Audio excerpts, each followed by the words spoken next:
ഒരു കാലത്ത് സമൂഹ മാധ്യമങ്ങളിൽ നിറഞ്ഞു നിന്ന PJ ആർമി ഇന്ന് PJ ആർമി പേര് മാറ്റി റെഡ് ആർമി ആയിട്ടുണ്ട്. ഇപ്പോൾ ഈ പത്മകുമാറിന്റെ അറസ്റ്റുമായി ബന്ധപ്പെട്ട് അവർ ഒരു പോസ്റ്റ് ഇട്ടിട്ടുണ്ട്. അത് നമുക്കറിയാം, കൃത്യമായി തന്നെ എതിരാളികളെ വെല്ലുവിളിക്കുന്ന ഒരു പേജ് കൂടിയാണത്. അവർ പറയുകയാണ്, SIT പറയുന്നത് സത്യമുണ്ടെന്ന് തെളിഞ്ഞാൽ പിന്നെ നീ നാട് വിട്ടോണം, നിന്റെ ശവം പോലും ഈ മണ്ണിൽ അടക്കാമെന്ന് നിന്റെ ഒരു ബന്ധുക്കളും കരുതേണ്ട, അത്രമാത്രം ഡാമേജാണ് നീ പാർട്ടിയിൽ ഉണ്ടാക്കിയിരിക്കുന്നത്. അപ്പോൾ അദ്ദേഹത്തെ പൂർണ്ണമായി തന്നെ ഇല്ലാതാക്കാനാണോ ഈ സൈബർ പോരാളികളുടെ ശ്രമം? വ്യക്തമാണല്ലോ. കാരണം ഈ ഒരു അറസ്റ്റ് എന്ന് പറയുന്നത്, പത്മകുമാറിൻ്റെ അറസ്റ്റ് എന്ന് പറയുന്നത് ഏതാണ്ട് ഒരു മന്ത്രിയെ അറസ്റ്റ് ചെയ്യുന്നതിന് തുല്യമായ, CPM ഒരു മന്ത്രിയെ അറസ്റ്റ് ചെയ്യുന്നതിന് തുല്യമായ പ്രശ്നങ്ങളും പ്രതിസന്ധിയിലും പാർട്ടിക്കകത്ത് ഉണ്ടാക്കി കഴിഞ്ഞു. അത് മാത്രമല്ല, പത്മകുമാർ ഒരു വലിയ വർത്തമാനം പറഞ്ഞത് ഇപ്പോഴും മാധ്യമങ്ങളിൽ മുഴങ്ങിക്കൊണ്ടിരിക്കുകയാണ്. ഞാൻ ദൈവതുല്യം കണ്ട ചിലർ ഇത്തരത്തിൽ ചതിക്കുമെന്ന് ഞാൻ വിചാരിക്കുന്നില്ല എന്നുള്ള വാക്കുണ്ടല്ലോ. ആ ദൈവതുല്യം കരുതുന്നവർ ആര് എന്നുള്ളത് ഇപ്പോൾ സമൂഹത്തിൽ മുഴങ്ങിക്കൊണ്ടിരിക്കുകയാണ്. അപ്പം അത് ഒരുപാട് ഉന്നതകളിലേക്ക് വിരൽ ചൂണ്ടുന്നു എന്നുള്ളതാണ്. അതിനെ തന്ത്രിയാണ് ഉദ്ദേശിച്ചതെന്നൊക്കെ പലരും പറയുന്നുണ്ടെങ്കിലും അത് തന്ത്രിയല്ല, CPM ഉന്നതങ്ങളിലേക്കാണ് ആ ദൈവതുല്യൻ്റെ വിരൽ ചൂണ്ടുന്നത് എന്നുള്ളത് പത്മകുമാറിനെ പാർട്ടിക്കകത്ത് വലിയ ഒരു അതൃപ്തിക്ക് കാരണമാക്കിയിട്ടുണ്ട്. അപ്പോൾ പാർട്ടിയിലെ ഉന്നതരെ പോലും വലിച്ചിടാൻ, തൻ്റെ രക്ഷയ്ക്കായി വലിച്ചിടാൻ പത്മകുമാർ ശ്രമിക്കുന്നു എന്നുള്ളത് ഒരു വിഷയമായിട്ടുണ്ട്. ഇദ്ദേഹത്തിനെതിരെ ഇത്രയും ഭീഷണിപ്പെടുത്തുമ്പോഴും പത്മകുമാർ നിലവിലും പത്തനംതിട്ടയിലെ CPM ജില്ലാ കമ്മിറ്റി അംഗമാണ്. മാറ്റിയിട്ടില്ല. അത് കാരണം വരട്ടുകല്ലാതെ അതിൽ കൂടുതൽ ചെയ്ത് പ്രകോപിപ്പിച്ചാൽ, ഇങ്ങനെയൊക്കെ ചെയ്താൽ ഞങ്ങൾ അങ്ങനെയൊക്കെ ചെയ്യുമെന്ന് പറയുന്നതല്ലാതെ ഇതിലിപ്പോൾ ആക്ഷനും കൂടെ തുടങ്ങിക്കഴിഞ്ഞാൽ ചിലപ്പോൾ പത്മകുമാർ എന്തൊക്കെയാണ് പറയുക എന്ന് അറിയാൻ പറ്റില്ല.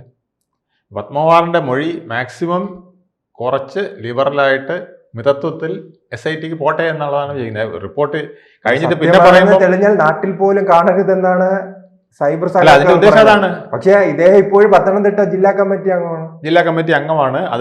അതിനെ തട്ടി മാറ്റാത്തതിന്റെ കാരണം എന്ന് പറയുന്നത് ആ ഒരു പ്രകോപനത്തിന്റെ പേരിൽ, അപ്പൊ ഇനി എൻ്റെ എല്ലാ ആശ്രയവും തീർന്നു, പാർട്ടി എന്നെ കൈയൊഴിഞ്ഞു, അവിടുന്ന് ജില്ലാ കമ്മിറ്റിയിൽ നിന്നും കൂടെ ഇറക്കി വിട്ടു, ഇനി എനിക്കൊരു സ്ഥാനവുമില്ല, ഇനി എൻ്റെ വീട്ടിലെ ചാരികസേര മാത്രമേ എനിക്ക് ബാക്കിയുള്ളൂ എന്ന് തോന്നിക്കഴിഞ്ഞാൽ പത്മകുമാറിന് എല്ലാ കാര്യങ്ങളും അറിയാമല്ലോ. ഇവിടുത്തെ സ്വർണ്ണ കൊള്ളയുടെയും കട്ടിളപ്പടിയുടെയും അത് ഓരോ ദിവസവും എവിടെയൊക്കെ പോയി എന്നുള്ളതും എല്ലാം പത്മകുമാറിന് അറിയാമെന്നുള്ളത് വ്യക്തമാണല്ലോ. കാരണം അറിയാതിരിക്കാൻ പറ്റില്ല, അങ്ങനത്തെ ഒരു സ്ഥാനത്താണ് അദ്ദേഹം ഇരിക്കുന്നത്. അദ്ദേഹം അറിഞ്ഞുകൊണ്ട് ഈ സാധനങ്ങൾ അവിടുന്ന് പോയിരിക്കുമ്പോൾ ഓരോ ദിവസവും ഇത് എവിടെയൊക്കെ എത്തി എന്നുള്ളത്, അവിടുന്നൊക്കെ എന്തൊക്കെ കിട്ടിയെന്നുള്ളത് പത്മകുമാറിനറിയാം. അത് പറയിക്കാൻ SITക്കും അറിയാം. അപ്പോൾ അവിടെ കൂടുതൽ പറയാതെ, കൂടുതൽ പ്രതിസന്ധി പാർട്ടിക്കുണ്ടാക്കാതെ നിൽക്കാനും കൂടെയാണ് പത്മകുമാറിനെ ഇപ്പം ജില്ലാ കമ്മിറ്റിയിൽ നിലനിർത്തിയിരിക്കുന്നത്. അതധികം നീണ്ടുപോകില്ല. ഈ മൊഴി കൊടുക്കലൊക്കെ കഴിയുമ്പം പത്മകുമാർ പാർട്ടിയിൽ നിന്ന് പുറത്തായേ പറ്റുള്ളൂ. കാരണം ഇലക്ഷൻ വരുമ്പം ഒരു കളങ്കിതനെ പാർട്ടിക്കകത്ത് നിർത്തിയിട്ട് നിങ്ങൾ എന്ത് ന്യായമാണ് പറയുന്നതെന്ന് ഇവിടുത്തെ പ്രതിപക്ഷം ചോദിക്കില്ലേ, വോട്ടർമാർ ചോദിക്കില്ലേ? അല്ല, TPA പോലെ മറ്റു നേതാക്കളെ പോലെ ഇദ്ദേഹം ഒരു കുലംകുത്തി ലിസ്റ്റിലേക്ക് പെടുകയാണ്. ഓൾറെഡി പെട്ട് കഴിഞ്ഞു. ഉന്നതന്മാർ ഇങ്ങനെ ചെയ്യുമെന്ന് ഞാൻ പ്രതീക്ഷിച്ചില്ല എന്ന് പറയുമ്പം ആ ഉന്നതർ ആരാണെന്നുള്ളത് ജനത്തിനറിയാം. അതിനിപ്പോൾ ആരും എക്സ്പ്ലെയിൻ ചെയ്യണ്ട. അപ്പം ആ ഒരു രീതിയിലേക്ക് പോകുമ്പം തീർച്ചയായിട്ടും കുലംകുത്തി ആയി കഴിഞ്ഞു. അപ്പം ഏറ്റവും ഉന്നതനെ വരെ ലക്ഷ്യമിടുന്നു എന്നുള്ളതാണ് ഇതിനകത്ത് നിന്ന് പുറത്തു വരുന്ന ഒരു പറയാത്ത രഹസ്യം. വാസു, പത്മകുമാർ, കടകംപള്ളി എല്ലാം പാർട്ടി നേതാക്കളാണ്. പാർട്ടിക്ക് കൈയൊഴിയാൻ കഴിയുമോ? പ്രത്യേകിച്ച് 2 തെരഞ്ഞെടുപ്പ് മുന്നിൽ. ഇതിൽ വാസു എന്ന് പറഞ്ഞാലും കടകംപള്ളി എന്ന് പറഞ്ഞാലും ഉള്ളതിനേക്കാൾ വലിയ പ്രാധാന്യം പത്മകുമാറിനുണ്ട്. പത്മകുമാർ പത്തനംതിട്ടക്കാരനാണ്. പത്തനംതിട്ടയിലാണ് ശബരിമല സ്ഥിതി ചെയ്യുന്നത്.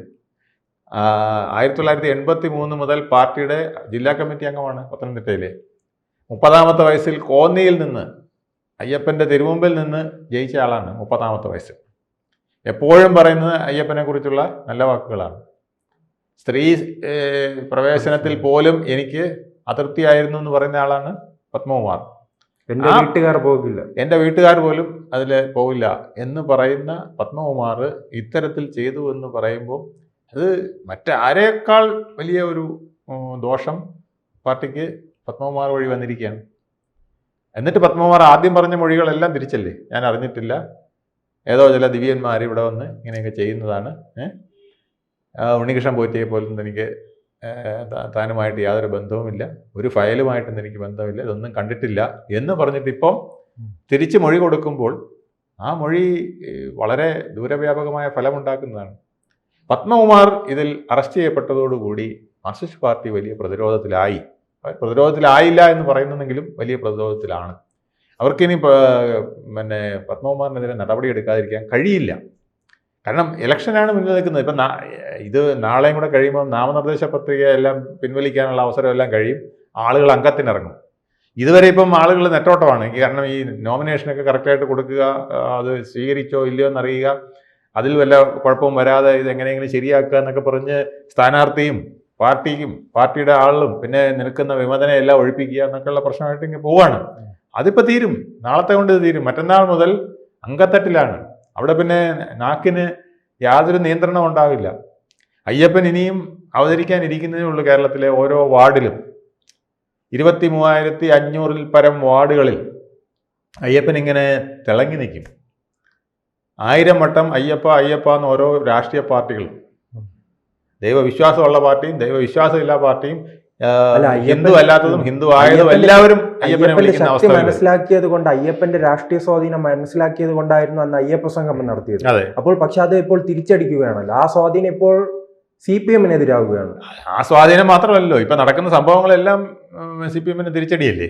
ആരും ഒന്നും പറഞ്ഞില്ലെങ്കിൽ പോലും ആൾക്കാരുടെ മനസ്സിൽ ഇതിലെ ഒന്നാം പ്രതി CPM ആണെന്നുള്ളത് വന്നു കഴിഞ്ഞിട്ടുണ്ട്. അതിന്റെ കാരണക്കാരൻ പത്മകുമാർ ആണെന്നുള്ളതും ഇപ്പോൾ വ്യക്തമായിരിക്കുകയാണ്. പത്മകുമാർ വഴിയാണ് CPM ഏറ്റവും കൂടുതൽ പ്രതിക്കൂട്ടിലായത്.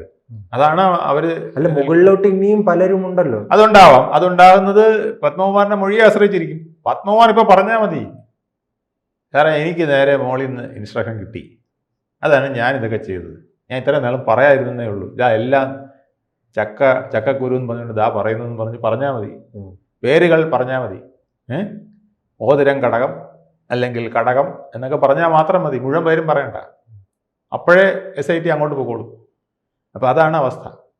അതുകൊണ്ട് പത്മകുമാറിന്റെ നാട് എങ്ങനെ പോകുന്നു എന്നുള്ളത് ഓരോ CPM-കാരനും നോക്കിക്കൊണ്ടിരിക്കുകയാണ്, ഓരോ CPM സ്ഥാനാർത്ഥിയും നോക്കിക്കൊണ്ടിരിക്കുകയാണ്, ഓരോ CPM പ്രവർത്തകനും നോക്കിക്കൊണ്ടിരിക്കുകയാണ്. കാരണം ഇത് തെറ്റിപ്പോയാൽ വീട്ടിൽ കയറാൻ ഒക്കില്ല. ഇപ്പൊ തന്നെ അപകടത്തിലാണ്. ഇനി ഇതിനേക്കാൾ വലുത് പറയുകയാണ്, എൻ്റെ കഥ മുഴുവൻ പറഞ്ഞിട്ടില്ല, ബാക്കി ഈ കിടക്കുകയാണെന്ന് പറഞ്ഞാൽ മാത്രം മതി. അതോടുകൂടി പിന്നെ ഈ കഥകളെല്ലാം പുറത്തു വരുന്നതിന് 100 ഉപകഥകൾ ആളുകളുണ്ടായിക്കൊള്ളും. അത് തന്നെ CPM-ന് ദോഷമായി വരും. അതുകൊണ്ട് പത്മകുമാറിനെ ഇപ്പം TP ചന്ദ്രശേഖരനായിട്ടല്ല അവർ കാണുക. അത് മനസ്സിലുണ്ടായിരിക്കാം എന്തുണ്ടെങ്കിലും ഇപ്പോൾ SIT-ക്ക് മുമ്പാകെ കൊടുക്കേണ്ട ഓരോ മൊഴിയും കൊടുത്ത് അവസാനത്തെ ഒപ്പുവിട്ട് ജയിലിനകത്ത് തിരിച്ചു കയറ്റുന്നത് വരെ യാതൊരു വിധത്തിലുള്ള പ്രകോപനവും പത്മകുമാറിനെതിരെ ഉണ്ടാക്കുകയില്ല. പക്ഷേ മനസ്സിൽ താങ്കൾ പറഞ്ഞതെല്ലാം നിൽക്കുകയും ചെയ്യും. ഭീഷണിയും പുറത്താക്കലും പിന്നെ നാടുകടത്തലും എല്ലാം സംഭവിക്കാം. അതിനുള്ള കളം ഇപ്പോൾ ഒരുക്കാറായിട്ടില്ല, ഇപ്പം നിരീക്ഷണത്തിലാണ്. SIT നിരീക്ഷിക്കുന്നതിനേക്കാൾ കൂടുതൽ AKG സെൻറ്ററിൽ നിന്ന് ഭൂതക്കണ്ണാടി വെച്ച് പത്മകുമാറിനെ നിരീക്ഷിച്ചുകൊണ്ടിരിക്കുകയാണ്. കൂടുതൽ വാർത്തകളും വിശേഷങ്ങളും നിങ്ങളിലേക്ക് എത്താൻ ABC മലയാളം സബ്സ്ക്രൈബ് ചെയ്യുക, ബെൽ ബട്ടണും അമർത്തുക.